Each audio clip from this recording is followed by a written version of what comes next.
আসসালামু আলাইকুম, আমার নাম নাবাস্তা সাইবা আর আমার সামনে উপস্থিত আছে ডক্টর এম.এস. আলম। আর আমি ডায়াবেটিস নিয়ে কয়েকটা প্রশ্ন করব যেটা থেকে আপনারা অনেক কিছু জানতে পারবেন। ডায়াবেটিসের কারণ এবং ঝুঁকি কি কি? এটা একটা খুবই ভালো কোশ্চেন। ডায়াবেটিসের কারণ আসলে জেনেটিক্স। জেনেটিক্স মানে হচ্ছে বংশগত হতে পারে।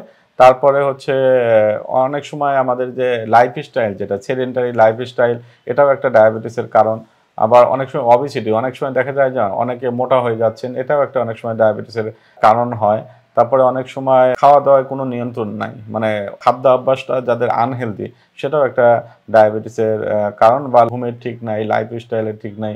এগুলোর ক্ষেত্রেও কিন্তু ডায়াবেটিস হতে পারে। অনেক সময় অত্যন্ত স্ট্রেসেও কিন্তু ডায়াবেটিস অনেক সময় কারণ বলে থাকি। কিছু আদার্স কারণ হতে পারে যেমন রিয়ার যেরকম ভাইরাস বা এরকম কারণেও হতে পারে। অনেক সময় প্যানক্রিয়াটিক স্টোন হয় প্যানক্রিয়াসে, সেগুলোও কিন্তু অনেক সময় বেটা সেলকে ডিস্ট্রাকশন করতে পারে। এগুলোর কারণেও কিন্তু ডায়াবেটিস হতেছে। অনেক সময় প্রেগন্যান্সিতে দেখা যায় যে অনেকে ডায়াবেটিস ডেভেলপ করে, সেগুলোকে আমরা গর্ভকালীন ডায়াবেটিস বলি। সুতরাং ডায়াবেটিসের কারণ অনেক।